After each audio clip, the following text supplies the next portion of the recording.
Lepo pozdravljeni. Tole je tretji del prvega predavanja iz NMR za biokemike in kemike.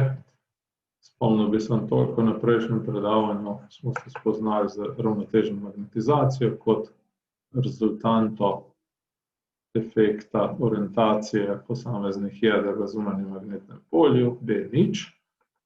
To je ravnotežno stanje in ugotovili smo, da moramo magnetizacijo odkloniti z ravnotežja. To naredimo z radiofrekvenčnim sunkom vzdolž, v tem primeru osi X, ki ustvari B1, in to polje magnetizacijo odkloni v ravnino XY. Se pravi, imamo vektor, ki ustreza ravnotežni magnetizaciji, ima enako velikost, ampak je zdaj v ravnini XY.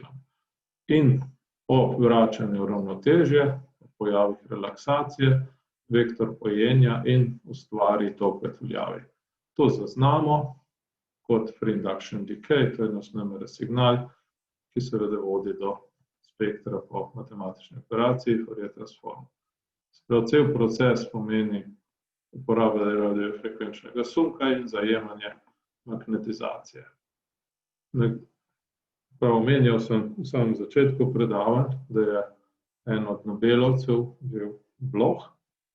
On je v letu 1946 opisal magnetizacijo, definiral je semiklasičen vektorski model, da bi opisal obnašanje jeder s spinom eno polovico v statičnem magnetnem polju. In zapis gre takole: če evolucijo celotne Balk-angleško magnetnega momenta opišemo kot njeno časovno spremembo, opišemo kot vektorski produkt magnetizacije z časovno odvisnim zunanjim magnetnim poljem. Če to enačbo na obeh straneh pomnožimo z gama, z genomagnetnim razmerjem, dobimo, da je dm od t po dt, se pravi časovna odvisnost magnetizacije, je vektorski produkt velikosti te magnetizacije kot funkcije časa vektorsko z gama b, ki je tudi časovno odvisna. Malo smo že namignili, rešitev te enačbe, te diferencialne enačbe je precesija, je z Larmorjevo frekvenco, omega je gama p0. Zdaj, seveda, zakaj tale uvodek? Se pravi, videli smo, da signal se mora vrniti v ravnotežje, ko se vrača v ravnotežje, ustvarja odtuljavi detektorjev, se pravi signal, kakšni so pa procesi. In Bloch je takrat razmišljal o dveh procesih, ki pripeljeta do recimo razpada NMR signala. Eno je longitudinalna relaksacija ali relaksacija spin mreža, se pravi, tole diferencialno zvezo opišemo za spremembo vzdolž osi Z, se pravi, spremembe v času dm z odvisnosti časa je R1, krat M0 kot ravnotežna magnetizacija minus MZ kot funkcija časa. In v integralni obliki po magnetizacijo vzdolž osi Z po času bo M0 krat tale izraz. Pomembna konstanta tukaj je relaksacijska hitrost spin mreža. Ponavadi v literaturi in velikokrat bomo tudi mi tokom predavanj govorili o relaksacijskem času spin mreža, gre za obratno vrednost. Kar je mogoče na tem mestu omeniti, vidite, da imamo E na minus R1 krat T. Se pravi, tudi če je T1 obratna vrednost R1, bi moglo biti minus čas deljeno s velikim T1. Se pravi, čeprav temu rečemo relaksacijski čas spin mreža, je v bistvu to pač konstanta vračanja. Se pravi, in spin mreža, se pravi, na začetku je veliko študij bilo namenjenih fenomenov v nekih kristalov, se pravi, so razmišljali o interakciji s posameznega spina s kristalno rešetko, zato je ta način relaksacije, se pravi, vzpostavitev magnetizacije ali pa sprememba magnetizacije vzdolž osi Z, obdržal tole ime spin mreža, rečemo tudi longitudinalna, se pravi, v smeri osi Z. Se pravi, če še malo pogledamo, se pravi, odvisnost od časa. Če bo čas zelo dolg, bo tale izraz postal 1, in tole bo pa se izničilo, bo postalo nič. in pomeni, da bomo imeli M0. Se pravi, po dolgem času, tale enačba lepo pokaže, da bo magnetizacija vzdolž osi Z bo M0. Drug proces vračanja v ravnotežje pa poteče po transverzalni, se pravi izguba magnetizacije ali pa nekih preferenc v ravnini XY, te relaksacijo imenujemo spin-spin. Tukaj je zveza malo enostavnejša, sprememba magnetizacije po času je minus R2 mx od T. Se pravi, relaksacijska hitrost spin-spin, podobno kot zgoraj, T2 je obratna vrednost od relaksacijske hitrosti in mx ni času nič in my času nič, transverzalni komponenti, v času T je nič, se pravi, takoj po uporabi radiofrekvenčnega sunka. Vidimo, da kaj se dogaja z magnetizacijo ravnin XY, ali vzdolž osi X ali vzdolž osi Y, je, da imamo neko začetno vrednost, ki je seveda maksimalna, in v bistvu eksponentno pojema. To bomo, te dve zvezi sta fenomenološki, ampak bosta nam pomagale pri interpretaciji rezultatov in kasneje bomo grafično pogledali, kaj to zares pomeni. No, se pravi, Bloch je razmišljal, da če imamo vektorsko prezentacijo, pozor in istočasno upoštevamo relaksacijo, uporabo radiofrekvenčnih sunkov in frekvence, se pravi odmika od resonančne frekvence omega nič, resonančen offset za spin ena polovica, moramo upoštevati, da je časovna sprememba magnetizacije vzdolž osi Z, ki je tudi funkcija časa, da seveda na njo vplivajo tudi komponente magnetizacije vzdolž osi X in Y. Namreč gre za vektorske produkte in kakršnakoli sprememba, ki gre za vektorske produkte, spomnite se samo pravila desne roke, se pravi, bo povzročila tudi navor in odmik. Tudi zveze so malo bolj komplicirane, kot smo videli prej, se pravi, tudi sprememba magnetizacije vzdolž osi Z povzroči spremembe magnetizacije vzdolž osi X. Zaradi tega vektorskega produkta M in B, in te zveze so malo bolj komplicirane, kot smo mogoče prej pokazali. Mislim pa, da je prav, da če razmišljamo o tem, da imamo to pred očmi. Se pravi, če ne uporabimo dodatnega radiofrekvenčnega pulza, se pravi, imamo vzdolž osi X in Y, nimamo neke presežne magnetizacije in imamo samo ravnotežno magnetizacijo vzdolž osi Z, prosta precesija. In to smo v bistvu že na začetku teh predavanj se o tem pogovarjali. Se pravi, o pulzih pa moramo razmišljati o tem, da sprememba vzdolž osi Z je seveda pogojena tudi s tem, kaj se dogaja vzdolž osi X in Y. Zato, ker gre za vektorske produkte, se to pač je treba o tem razmišljati.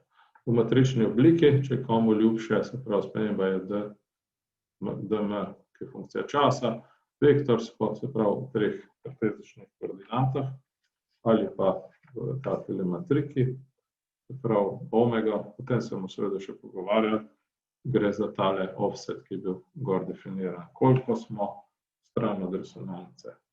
Tu seveda, ko govorimo o rotirajočem koordinatnem sistemu, so stvari malo poenostavljene glede na, se pravi, laboratorijski koordinatni sistem. Tale transparenca povzema, mogoče v grafični obliki, o čemer smo se pogovarjali, se pravi, po vzbujanju, po uporabi 90-stopinjskega sunka, to še nismo pred 90, o tem bomo še govorili, M0 se odmakne iz osi Z in ima maksimalno vrednost vzdolž v ravnini XY, potem pa se počasi vrača v ravnotežje. In to smo definirali z tako eksponentno relacijo, seveda po dolgem času pričakujemo, da bo vektor prišel vzdolž osi Z, se pravi, imamo vračanje v ravnotežje. Vzdolž osi X in Y pa imamo takole iznihavanje, Tukaj je predviden referenčni odmik ali pa frekvenca od nosilne frekvence omega 100 Hz. Zato imamo tole kombinacijo kosinusne oziroma minus kosinusnega gibanja. Puščam vam za razmislek, kako pa bi izgledali, če bi narisali odvisnost mx pa my ob offsetu nič, oziroma če bi frekvenca v tej zvezi bila enaka omega nič. Poskušajte si sami na to odgovoriti, če ne bo šlo, bomo pa na vajah ob srečanjih se o tem še pogovarjali. No, potem precej pomembna stvar pri NMR je efekti senčenja. To je izredno pomemben fenomen. Spomnite se prejšnje bistvene zveze, Larmorjeva frekvenca je omega nič krat gama krat B nič. Se pravi, zdaj vprašamo se lahko, se pravi, dano jedro, ki je recimo proton, bo seveda imelo določeno resonančno frekvenco, se pravi, za vse protone v molekulah pričakujemo en signal. Prav, kaj je zdaj tako uporabnega za biokemika ali pa kemika, da bi se pravi, NMR bil koristen. Pomagamo si lahko s takimle enostavnim modelom. Naše jedro, ki je označeno z rdečim krogcem, je v močnem zunanjem magnetnem polju, okoli njega se pa zamišljamo elektronski oblak. Elektroni okoli jedra seveda ustvarjajo na mestu jedra neko sekundarno ali pa lokalno magnetno polje. V tem primeru pa seveda odštejemo od zunanjega magnetnega polja, ker očitno ima obratno smer. Če samo malo premečemo te relacije, lahko vidimo, da je efektivno magnetno polje, ki ga čuti jedro, na tem mestu je B nič, pravi vrednost magnetnega polja zunanjega magneta, minus efekti senčenja. Zdaj, kaj pa je senčenje? Zdaj pa pogovarjamo se o tem, kaj se dogaja s tem elektronskim oblakom. Hitro lahko razmislimo, da seveda, če bo ta atom vezan na heteroatom, bo senčenje večje ali manjše. Lahko razmišljamo o tem, da tole, če se malo zamislimo o treh dimenzijah, da ta krogla elektronski oblak, seveda imamo orbitale in tako ni sferično, ampak to pa zdaj tudi pomeni, da ali bo določena skupina prišla tako, ali bo prišla tukaj, bo seveda drugače vplival na elektronski oblak in bo efekt na senčenje signala drugačen. O tem bomo seveda še več govorili v nadaljevanju predavanj. Pomembno zdaj je, da seveda, če imamo dva različna protona, ki imata seveda različne elektronske oblake, različne sosede, ki vplivajo na to, v različni okolici, različne druge molekule so, seveda bo njun elektronski oblak in s tem efektivno polje, ki ga bo čutil eden in drugi, bo drugačno. Tale zveza seveda še drži, tako da dobimo v spektru funkcijo, se pravi odziv od frekvence, dobimo dve ločeni resonančni črti. To je seveda ključna stvar, se pravi atomi v molekuli bojo glede na to, kakšno je senčenje, bojo imeli različne resonančne črte. To je tisto, kar NMR-ju daje izjemno vrednost. Zato smo zdaj, če samo malo vas spomnim, kemiki so to že malo poslušali, drugi, ki ste se pridružili magistrskemu študiju, še ne, se pravi efektivno magnetno polje, je seveda odvisno od tele konstante magnetnega senčenja, nuklear magnetic exchange, kakorkoli rečemo. Zdaj, prva stvar, ki je torej molekula etanola, CH3 metilenska skupina, OH skupina. Vidimo, da tole skala naše frekvenc, metil je bolj senčen, CH2 malo manj, tale proton je vezan na kisik, bo predvsem močno razsenčen, prav bo drugačen, dobimo tri signale. Kaj se vpliva? Aromatska skupina. Da imamo sekundarna magnetna polja, ki ustvarjajo ti elektroni našega sistema. Zdaj tukaj postane pomembno, ali bo proton ali pa atom, ki nas zanima, pravokotno navzroč ali bo, se pravi, vzporedno z obročem ali bo pravokotno nad obročem. In vse te možnosti vmes, pravi aromatski sistemi preko krožnih efektov, to bomo videli tudi na naslednjem slajdu, močno vplivajo na to, kakšno je senčenje, se pravi, spreminjajo položaj naših resonancov spektrov. Zdaj, kako zapisati senčenje? Lahko bi uporabili frekvenčno skalo, ampak izkaže se, da je absolutna skala je velika, se pravi, govorimo o stotinah megahercev. Želeli bi opisati položaj signalov vsaj z natančnostjo desetinke herca, se pravi, vidimo, da je treba 10, pravi, precej decimalk, da bomo, rečemo, neke majhne razlike opisali. Zato smo se zmenili, da bomo položaj signalov v spektrih definirali s funkcijo kemijskega premika. Ta je pa določen tako, da imamo resonančno frekvenco določenega spina omega, od tega vštejemo neko vrednost referenčnega signala in vse skupaj delimo z referenco.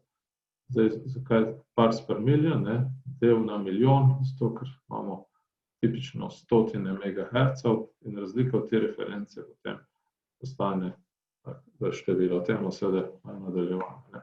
Kar je zdaj dobra prednost tega načina je, da če ima kolega malo drugačen spektrometer, ker se bo tole delil z resonančno frekvenco neke reference, ki je dogovorjena, bo ne glede na to, bomo spektr posneli na 100 MHz spektrometru ali pa na 600, bi kemijski premik v osnovi moral biti enak. Seveda to močno olajša interpretacijo, se pravi pogovor. Vidim signal pri 1,1 ppm ali pa 100, toliko in toliko 7 decimalk, da opišemo položaj signala. Zdaj, kaj je primeren omega frekvenca naše reference? V splošni rabi je tale molekulica, tetrametilsilan. Zakaj? Izkaže se, da je to inertna spojina. Vidimo sami, da ima veliko protonov, se pravi, so razmerno mali, totalno topilo, je hlapen, se pravi, če ga hočemo odstraniti, to ne bo posebej zahtevno. Vsekakor je pa zelo malo ga bo treba dodati, se pravi, pričakujemo minimalne efekte na same molekule ali pa senčenje posameznih atomov v naših molekulah, tako da velja za dober standard. Edina njegova težava je, da ni topen v vodi, tako da potem imamo rešitev, seveda uporabimo recimo takole spojnico, vidite, da je to sol 3-metilsilil, propionska kislina. Ta se pravi, lahko služi. Zdaj, če se vrnemo našemu senčenju, našimi sigma, si lahko tako predstavljamo, če imamo določen ogljikov atom, če je vezan na neko karbonilno skupino, da je del karbonilne skupine, bo kisikovi atomi močno razsenčili. Se pravi, elektrone bojo potegnili sebi, se lahko predstavlja elektronski oblak okrog tega C13 se bo močno zmanjšal in bomo rekli, da je polje razsenčeno. Po drugi strani, če pa imamo ogljik v metilni skupini, leti pa ne bojo, protoni ne bojo vlekli elektronske gostote k sebi, se bo zelo poenostavljeno rečeno in bo, se pravi, lokalno magnetno polje bo manj čutilo, se pravi, efekte. Zdaj, kaj zdaj to prinese, če gremo na to skalo? Če imamo karbonilni ogljik, je močno razsenčen, metilna skupina je senčena, rečemo, nekje recimo vmes med oksi skupina. Če je to zdaj skala kemijskega premika, tukaj je naš standard, tetrametilsilan, skala kemijskega premika rašča v levo, tukaj sem navedel še nižje polje, višje polje, in še nekaj izrazov, ki jih v starejši literaturi, pa tudi še današnje uporabljam, ampak ne želim med tem kursom nobenega zmes, skalo kemijskega premika bomo še pokazali, tako da se bom k temu še vrnil. Skala kemijskega premika je definirana tukaj, se pravi, pri 0 herca imamo 0 ppm, ko je tale razlika 60 hercev na 60 MHz spektrometru, imamo 1 ppm. In tako gre skala v levo. Na 300 MHz spektrometru, se pravi 1 ppm, stari za 300 Hz. ne misli, da je 60, da se pravi, danes imamo veliko teh NMR spektrometrov, ki jih damo na mizo, po angliško tabletop, tudi verjetno smiselno spet omenjati te spektrometre. Če pogledamo, kako pa je skalo kemijskega premika, ja, imamo tetrametilsilan, skala raste lahko do 15, v izjemnih primerih lahko tudi precej več. Pravi, alifatski protoni veljajo za senčene, se pravi, elektronska gostota je bogata. Na drugi strani imamo kakšne kislinske protone, aldehide, pravi, imamo proton, ki je vezan na heteroatom, pa zraven ima še karbonilno skupino, imamo močno razsenčen, visok kemijski premik, aromati, kot 7-8 ppm, protoni olefinskih skupin, 5 do 6 in tako naprej. Se pravi, za percepcijo kemika je to zelo dobro, bolj gremo v elektronsko delokaliziran sistem, višji kemijski premik. In kar je še lepota, seveda, da je recimo za C13 atome je skala večja od protonov, preko 200 ppm, ampak velja isto. Prav, bolj senčene, elektronsko bogate skupine imajo resonance ogljikovih atomov bliže tetrametilsilanu, 20-30 ppm, karbonilne skupine 200, esteri 170-180, aromati od 120 ppm in tako naprej. Seveda, te stvari bi postale lahko zelo podrobne, ampak mislim, da je smisel. Pozoril bi še na nekaj, se pravi, tule sem sicer že omenil v prejšnjih predavanjih, osnovna zveza je Larmorjeva zveza. Če govorimo o 500 MHz spektrometru, pomeni, da na tem spektrometru protoni resonirajo pač pri 500 MHz.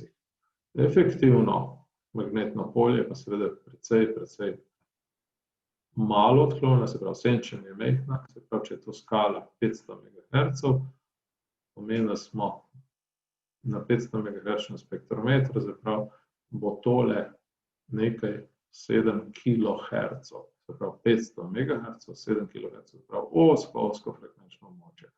Podobno velja za ogljik, se pravi, na 500 MHz spektrometru on resonira okoli 125 MHz, ima desetine kilohertzov spektralno območje. Dušik resonira pri 50 MHz, ima spet malo širše, nekaj 10 kHz frekvenčno območje. Deuterij, da spomnim, da deuterij ima NMR efekt, ampak resonira nekje tukajle in seveda vidite, da protonsko območje je 7-8 kHz, približno ne bo, zato v žargonu tisto napačno izražanje o deuteriju in njegovem NMR signalu. Zdaj, kemijski premik, se pravi pojav, kjer se signal v spektru pojavi, je izredno pomembno analitsko orodje. Ker če veste, da primerjamo recimo nek alifatski proton, pa nek proton vezan na heteroatom, je popolnoma jasno, kateri je bolj elektronsko osiromašen in vemo, da bo kemijski premik narastel. Pa če govorimo o transformaciji, ker se kaj takega zgodi, bomo takoj vedeli, da se je zdaj proton premaknil, rečemo, ali se ni, se pravi, koliko imamo še izhodne spojine. Krožni tokovi, ti so izredno pomembni, se pravi, postane pomembna tudi pod kakšnim kotom se približamo temu planarnemu sistemu, ali pravokotno, ali vzporedno, ali seveda vse te možnosti vmes, ker vpliv na lokalno magnetno polje in na senčenje bo od tega močno odvisno, to je velika stvar, se pravi tudi tako v proteinih, nukleotidih in pa seveda kjerkoli imamo opravka s kakšnimi heterocikli. Zanimivo je seveda, da imamo te elektrone tudi ob dvojnih vezeh, te imamo in seveda tudi ti ustvarjajo sekundarno magnetno polje. Ko rečemo krožne tokove in seveda tudi tukaj bo pomembno s kakšne strani, če poenostavljam, anizotropija tega efekta bo izredno pomembna. Zdaj bi sam minutko dve porabil za to, da vas spomnim, se pravi, kako bomo opisali kemijski premik s našim vektorskim modelom. Se pravi, po vzbujanju, se pravi, ko smo odklonili magnetizacijo iz smeri osi Z, v ravnino XY je vsa zavž, recimo X osi v tem primeru, in če čakamo, mi smo se pogovarjali o efektu relaksacije, ampak v rotirajočem koordinatnem sistemu če smo v resonanci, se pravi, če je to omega nič, s tem signalom dogaja nič. Se pravi, ostane vzdolž osi X. Če pa nismo opazovalec, če pa to ni ta naš vektor na vrtiljaku, ustreza naši frekvenci, pa se bo ta signal odmikal. Se pravi, če smo stran od recimo, nekega položaja v spektru, ki smo ga izbrali kot referenco, bo tale kot rastel in seveda bo rastel s časom, le bomo počakali, kako se bo ta vektor razvil, in po drugi strani tudi s tem, kakšen je precej podoben že delu kemijskega premika. Frekvenčni razliki posamezne resonance glede na opazovalca, rečemo, če opazovalec ostane vzdolž osi X. Tak razmišljek o kemijskem premiku bo seveda ključen za naše nadaljnje diskusije in pogovore. No, če nadaljujemo našo razpravo, kaj vse vpliva na položaj, obliko signalov spektru, ne moremo mimo sklopitvenih konstant. Gre za to, da posamezen atom, recimo proton, čuti spinska stanja svojih sosedov. Naj bo to preko ene vezi ali preko 3 vezi. Zelo enostavno lahko razmišljamo, če ima tale spin recimo stanje alfa, ima njegov sosed lahko stanje alfa ali beta. Tukaj je to ponazorjeno s temi barvami magneta, se pravi, enkrat je lahko v alfa stanju, drugič v beta. In kaj zdaj to povzroči, se pravi razcep črt, ker bo ta spin čutil, lahko rečemo, alfa in beta stanje svojega soseda. Na MR-ju imamo mogoče malo bolj rigorozen zapis, čeprav, če govorimo o sklopljenih spinih, naj bosta to 2 protona, direktno vezan proton, heteroatom.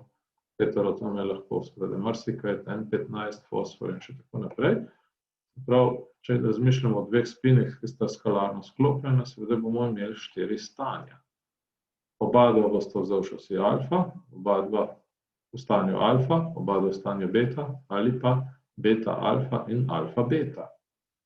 Zdaj hitro ugotovimo, da če je alfa alfa stanje energijsko najnižje, bo najbolj zasedeno, beta alfa in alfa beta bosta približno izoenergetska in ko bosta oba spina zvojena, imamo beta beta. Zdaj vidite, da recimo spin I spodimo preko tega prehoda in gre iz stanja alfa v smeri zunanjega polja nasproti. Spodimo tudi iz tega stanja. Kar hočem povedati, v takem energijskem sistemu 4 stanj, seveda 4 prehodi. 2 za I in 2 za S. Tale razlika v prehodih je seveda pogojena s tem, kakšno je spinsko stanje direktno sklopljenega soseda S. Če je v stanju alfa, imamo en prehod, če je v stanju beta, imamo drug prehod. Zato dobimo v spektrih tako imenovane dublete. Drug razmislek je pa seveda lahko ta, da imamo v energijskem diagramu za 4 stanja, 4 energijske nivoje in seveda prehodi pa prehajajo med temi nivoji. Med 4 nivoji imamo lahko ustrezno število prehodov, ki seveda glede na zvezo omega in gamma B ustrezajo črtam spektru. Razmišljamo lahko tudi malo drugače, če ima A je sklopljen z B-jem, bo B na mestu A je ustvaril sekundarno polje, ki bo rahlo zmanjšalo efektivno polje ali pa povečano na mesto atoma A.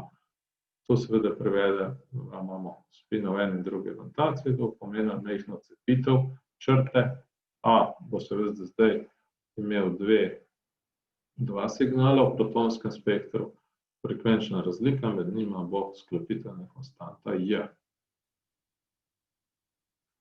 Posebej zanimivo seveda postane, ko je ta naš proton opazovani sklopljen recimo s 3 protoni, teh stanj je veliko več, se pravi, lahko so vsi sosede v alfa stanju, samo eno alfa, imamo permutacije, lahko so vsi v beta in seveda to povzroči, da imamo več možnosti za prehode, se pravi energijskih stanj veliko več.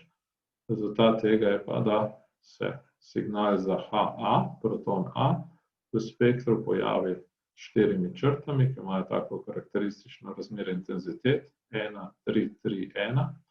Tole je še vedno skalarno sklopitvena konstanta in temu rečemo kvartet. Kako določimo intenzitete črt?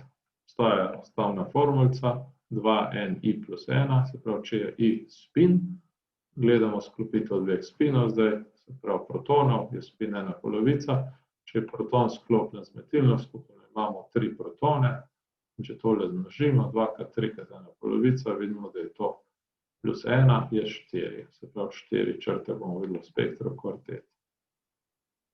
Kar seveda pa pričakujemo, je, da so vsi sklopljeni protoni enakovredni, se pravi, imajo enak kemijski premik, enako senčenje. Samo takrat velja taka zveza.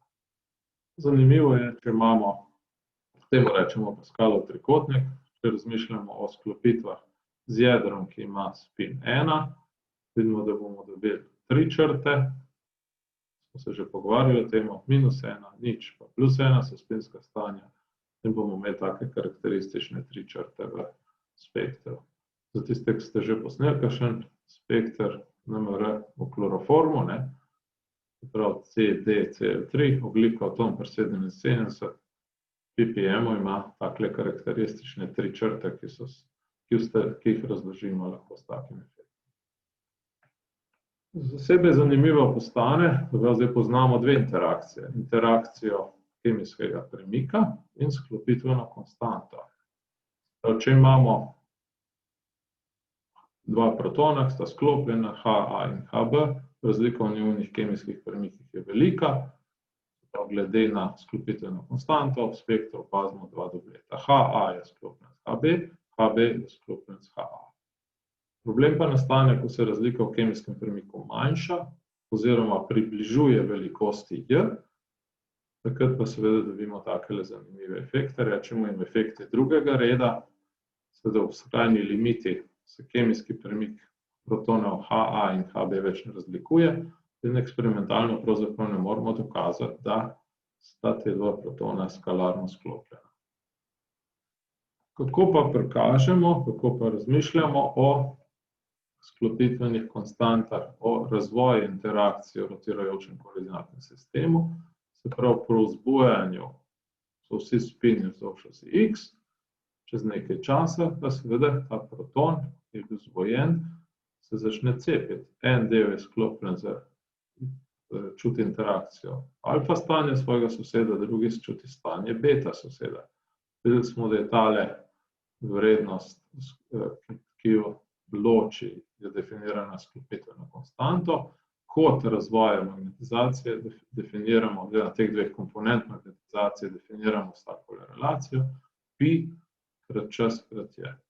Pa imamo pa seveda zelo zanimive karakteristične čase, če čas izberemo tako, da je enak 1 za J, bosta tale dva vektorja prišla v antifazo, če počakamo 2 za J, bomo dobili spet vektorja te komponente. Se pravi, razmišljamo o razvoju magnetizacije, ki je bila vzbojena na hitro, ni kazala razlik, potem pa zaradi sklopitve prihaja do tehle dve črt, ki seveda, ko se razvijata s časom, ustvarjata tok vrtuljavi in pripeljata do tega, da imamo, se pravi, dve črte v spektru.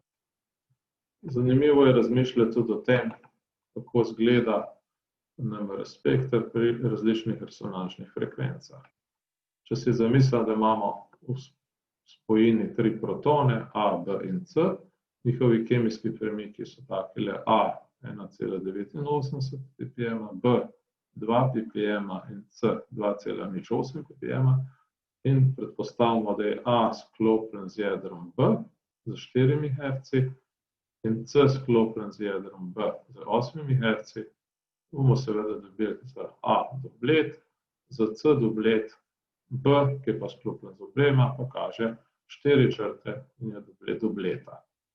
Pri manjšem magnetnem polju, na 100 MHz spektrometru, se pravi vse je enako, razen seveda, da je zdaj 0,1 ppm ustreza 10 Hz in postanejo razlike v kemijskih premikih, pač majhne, glede na skupitvene konstante, dobimo prekrivanje.